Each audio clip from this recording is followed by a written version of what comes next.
I wait for you, you come around, and the world's alive with the sound of kids on the street outside. When you walk into the room, you pull me close and we start to move. We're spinning with the stars above, and you lift me up in a wave of love. Ooh, baby, do you know what that's worth? Ooh, heaven is a place on earth. They say in heaven, love comes first. We'll make heaven a place on earth. Ooh, heaven is a place on earth. When I feel alone, I reach for you and you bring me home. When I'm lost at sea, I hear your voice, it carries me. In this world, we're just beginning to understand the miracle of living. I was afraid before, but I'm not afraid anymore. Ooh, baby, do you know what that's worth? Ooh, heaven is a place on earth. They say in heaven, love comes first. We'll make heaven a place on earth. Ooh, heaven is a place on earth.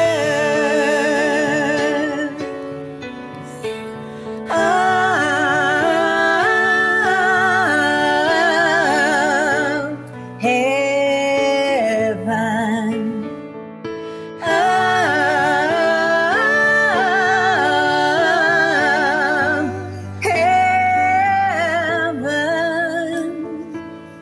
In this world, we're just beginning to understand the miracle of living.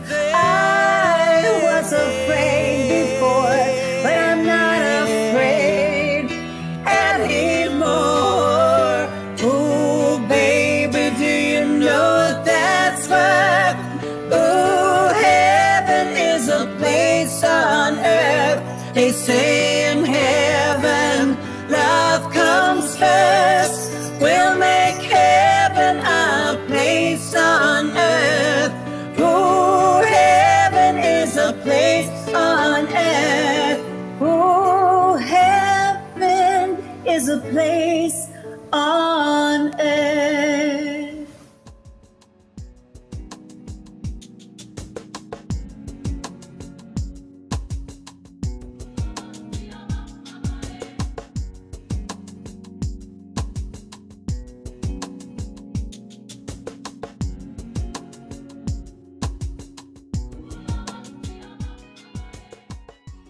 It is now my great pleasure to introduce my good friend and mentor, Joe Kiani, the founder and visionary of the Patient Safety Movement Foundation.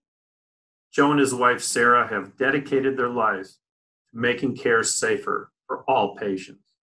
Please join me in welcoming Joe Kiani. I'm very excited to introduce our next speaker. That's going to be our closing speaker for this incredible 3-hour session that we've had with you today, to remind everybody about patient safety and how we can do something about medical errors not becoming fatal. I first got inspired by President Clinton and his work through the work at CGI, Clinton Global Initiative. It was incredible to see how he was able to bring so many people together, solving so many problems, from big problems to small problems. You know, he always talks about it's better that we speak from the power of example than the example of our power. Well, he certainly did that by working really hard, even after his presidency was over, in caring for other people's problems. He inspired many, many, many people to do the same. And it inspired me to do what I could do in helping people. I remember being on a trip with him and several other delegates through Africa, looking at the great work they had done in places like Rwanda, Uganda, South Africa, helping bring cancer hospitals in the middle of nowhere for cancer patients, to helping people with small farms. One of the nights when we went back to our hotel and had dinner together, after dinner, I told President Clinton about this problem that our industry knows so well, but most of the world did not know about, which is how medical errors are the third leading cause of death in our country. When I told him a number, he was shocked. He came to me the next day saying, "Joe, I've been thinking about the numbers you told me. That's more people than we lost in Korean War and Vietnam War combined." He said, "If you go do something about it, I promise to help you with it." And I did, and he did. And if it wasn't for President Clinton, I don't think we would have had the patient safety movement. We may have had one summit, but we wouldn't have the patient safety movement. His power to convene helped me to convene the brightest minds from around the globe, passionate people from all walks, especially patient advocates that we hold near and dear to our hearts. And a movement began. For 8 years in a row, President Clinton flew to California from wherever he was to deliver our keynote speech. And I'm grateful to him, we're all grateful to him for helping inspire this movement and helping create this movement. So without further ado, President William Jefferson Clinton. Thank you, Joe, and thanks to all of you who've joined us from around the world. I'd also like to acknowledge Dr. Tedros, leader of the World Health Organization, a longtime friend and one of the most capable public servants I've ever worked with. The WHO has been a vital partner to the Clinton Foundation in our work to lower the treatment costs for HIV/AIDS in developing countries and in many other areas. And I thank CHI for working with the WHO to help deal with COVID, and the WHO for honoring CHI with that responsibility. I'm grateful that you keep asking me back because the creation of the patient safety movement holds a special place in my heart. It was first announced at the Clinton Global Initiative annual meeting 8 years ago. The work you've done since is extraordinary. And if anything, we've learned in the last year that it's more important than ever. Since 2012, you've saved more than 366,000 patient lives, 93,000 in 2019 alone. Last year, 92 health technology companies signed an open data pledge to share data from their devices to improve interoperability and to save lives. And you gained 94 new partners from the nonprofit, academic, advocacy, and other sectors to continue to the work you do. I'm deeply grateful, finally, to the nearly 4,800 hospitals in 48 countries that have committed to implementing the Foundation's actionable patient safety solutions, which will help bring preventable patient deaths down to zero. All these numbers are moving in the right direction. The patient safety movement began with an audaciously ambitious target of zero preventable patient deaths by 2020. You have made wonderful progress toward that goal, and we all know there's more work to be done. So I want to encourage you as you continue your efforts toward a new goal of zero preventable patient deaths by 2030. Continue with a renewed sense of urgency. The United States is closing in on 200,000 people who will soon have died due to complications from the coronavirus.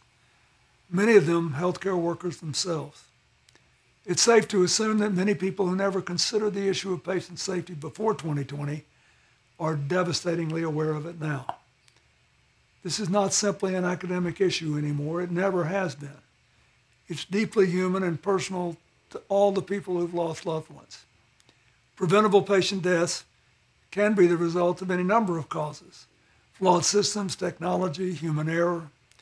You can argue about how many of the COVID deaths were preventable, and it'll be years before the full picture emerges with any kind of consensus, if it ever does. But we can all agree that the pandemic has exposed to a tremendous degree deep systematic shortcomings in our national healthcare system and its preparedness to deal with the pandemic. It's also had a disproportionate impact on low-income populations and communities of color.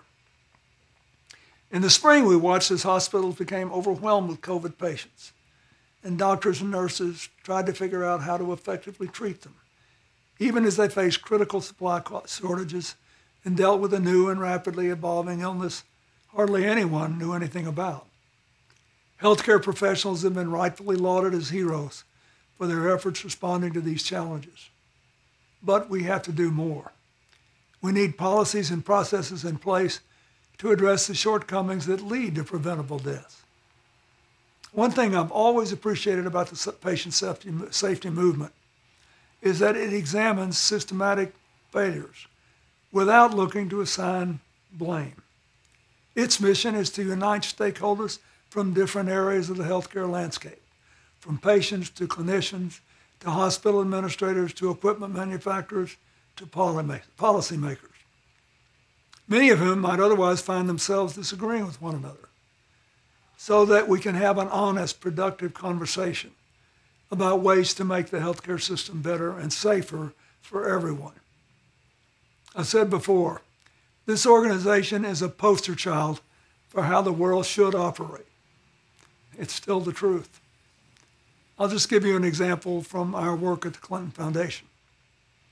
I thought we could help address the major opioid crisis in America by driving down the cost of life-saving overdose medication, naloxone, and increasing its availability. Our opioid response network has made naloxone accessible at no cost to colleges, high schools, community-based organizations. We've also taken a regional approach with the network and partnered with local faith leaders and communities across several states to address the unique challenges their cities are facing. In the case of COVID-19, we know the infections in people with underlying conditions are more likely to be fatal. In 2005, my foundation joined with the American Heart Association to found the Alliance for a Healthier Generation, which works to reduce the prevalence of childhood obesity and to empower kids to develop lifelong healthy habits. We've worked with the American Beverage Association to reduce the amount of sugary drinks in school vending machines by 90%. We partnered with McDonald's to offer more balanced Happy Meal menu options in America and the UK. Our Healthy Schools program supports more than 20 million students by improving physical education, health education, child nutrition, and self-wellness policies in nearly 35,000 schools. I could go on, but you get the idea. All of the results were achieved with a partnership approach. We're living in a time of great uncertainty. We're facing some of the most pressing challenges the world has ever known. But these problems are made worse by our growing division and our sense of exclusive tribalism. It's also true in the healthcare system that misinformation that's allowed to proliferate and spread on social media and other online platforms, born in part of skepticism of established norms and ridened by partisan divides. Still, the patient safety movement makes me optimistic because you and your partners are rising to those challenges. You're working to solve problems in the best way possible, agree on the end, and then work through cooperation with a shared belief that every person should have access to high-quality, safe care. So keep going. Keep bringing in new partners. Keep coming to the table together to save lives and fulfill that promise of zero preventable deaths. Thank you.